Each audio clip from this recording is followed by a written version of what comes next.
안녕하세요. 오늘은 쿠버네티스 업그레이드 경험을 공유해 드리려고 합니다. 지금 제목에 보이시다시피 쿠버네티스 업그레이드는 잘 되었지만 롤백을 했던 경험이 있어요. 왜 롤백을 했는지 어, 공유하려고 합니다. 일단 상황은 이 클러스터에 여러 팀이 사용을 하는 거예요. A팀의 서비스가 파드 형태로 배포되고 B팀도 이제 B팀 서비스가 파드로 배포가 되고 있겠죠. 자, 저는 이 케이스 AWS Managed Kubernetes 1.28을 1.30으로 이제 업데이트를 했었습니다. 선택했던 방식은 고민을 많이 했는데 클러스터를 복제해서 트래픽을 전환하는 방식, 즉 블루그린이나 이제 카나리 방식을 선택을 했었고요.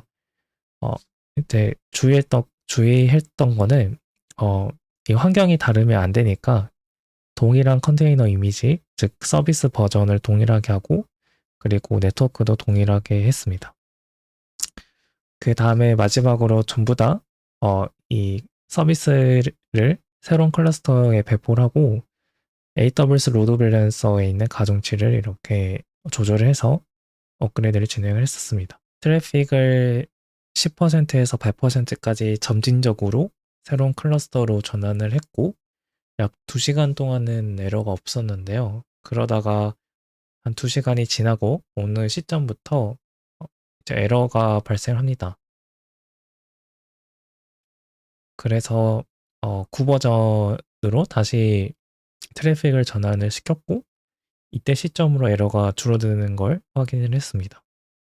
그래서 API 에러가 발생을 해서 어떤 특정 서비스 API 에러가 발생을 해서 이제 롤백을 했던 경험이었고요. 이 오류는 이제 쿠버네티스 문제 보기보다는 이 서비스가 9버전, 10버전 두 개 뜨다 보니까 서비스 쪽 오류로 지금 보이는 걸로 확인이 된 것 같아요. 그래서 서비스 팀이 이제 오류의 원인을 찾고 해결하려고 했었습니다. 이런 롤백에 대한 경험을 이제 하고 데브옵스 엔지니어 또는 이제 쿠버네티스 관리자가 오류를 보고도 고칠 수 없는 이유에 대해서 조금 생각을 해봤어요. 하루 정도 좀 많은 고민을 해봤는데 뭐 데브옵스 엔지니어든 쿠버네티스 관리자든 이 파드가 어떤 동작을 하는지 저희가 알 수가 없습니다. 더 정확히 말하면 뭐 개발자나 뭐 서비스 담당자가 배포해 놓은 그 파드의 내용을 관리자 입장에선 저희 몰라요.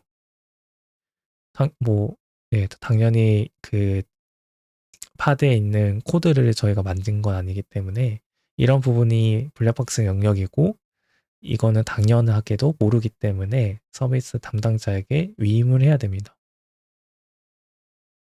또한 어떤 서비스는 뭐 배치성 파드가 있고 뭐 스테이트풀 셋 유형의 파드가 있을 수 있어요. 이런 파드들은 대부분 하나하나 확인을 해가면서 배포해야 되는 것들이 있습니다. 과정이. 뭐 파드가 동시에 두 개가 뜨면 안 된다든지 뭐 그런 것들이 있겠죠. 근데 당연하게도 그런 것들을 어, 쿠버네티스 관리자 또는 데브옵스 엔지니어는 몰라요. 그 서비스가 어떻게 동작하는지 모르기 때문에. 그래서 이 블랙박스 영역이 있기 때문에 쿠버네티스 오류가 아니면 또는 뭐 클라우드, 뭐 인프라 이런 오류가 아니면 저희 관리자가 고칠 수가 없습니다.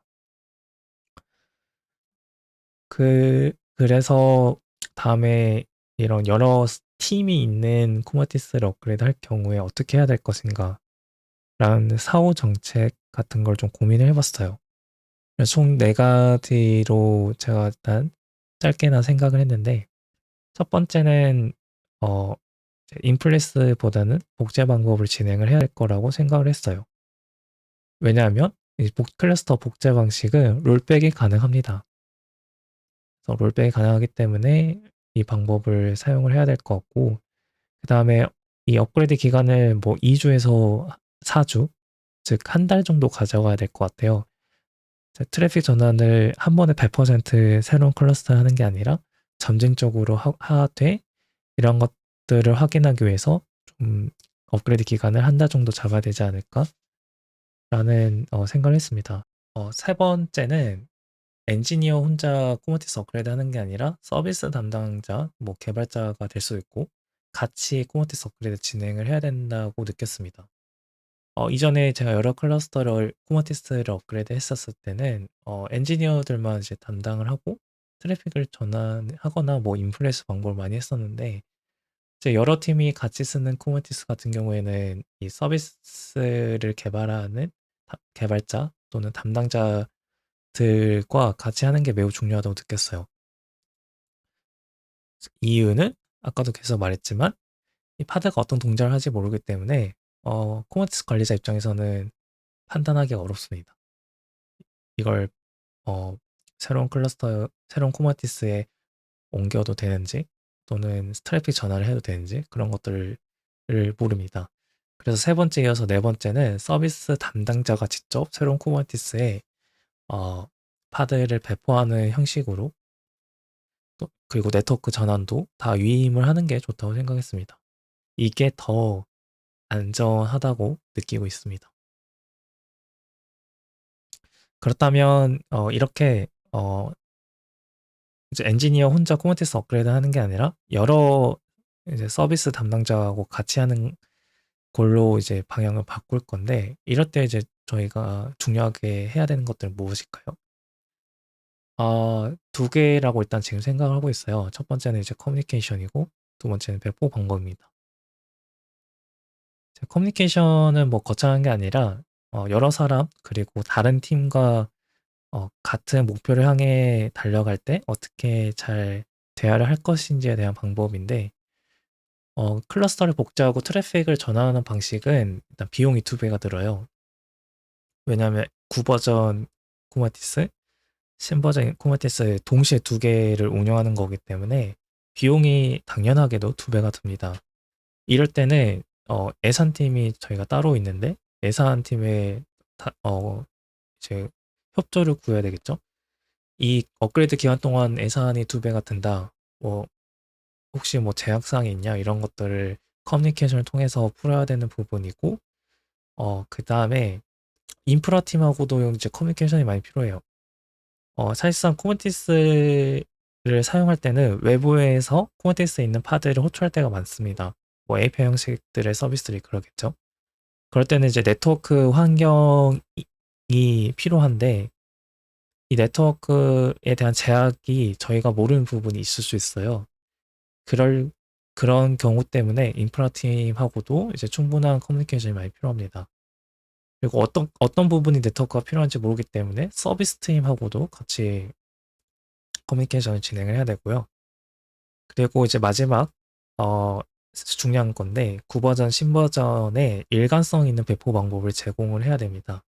서비스 팀이 9버전, 10버전 둘 다 업그레이드 기간 동안은 동시에 배포를 해야 되는데 이 방법이 서로 다르다면 더 안정성은 떨어지고 장애 날 확률이 있습니다.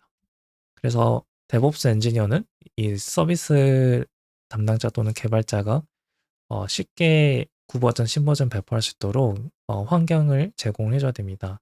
그래서 같은 방법, 일관성 있게 같은 방법으로 9버전, 10버전 쿠버티스에 서비스를 배포할 수 있는 환경을 제공해야 되고 그리고 이제 저희 팀이 지금 바꾸고 있는 것 중에 하나가 이 저희는 모두 다 IAC로 인프라를 관리하는데 쿠버티스든 뭐 클라우드든 그런 것들을 저희 엔지니어만 만지지 말고 개발자가 만들 수 있도록 지금 환경을 바꾸고 있어요. 그래서 이런 것도 같은 방법으로 인프라 설정도 9버전, 10버전 모두 배포할 수 있도록 저희가 환경을 만들어 줘야 됩니다. 그리고 서비스 담당자가 이제 트래픽을 전환할 수 있게 그런 가이드도 제공해 주고 잘못되면 롤백할 수 있는 방법도 이제 제공을 해 드려야 되고 그리고 이제 가장 중요한 건 모니터링 방법이겠죠. 뭐 로그, 매트릭, 트레이싱, 뭐 APM 기타 등등이 있는데 이러한 것들도 같은 방법으로 9버전, 10버전 쿠버티스에 있는 서비스 모니터링이 필요합니다.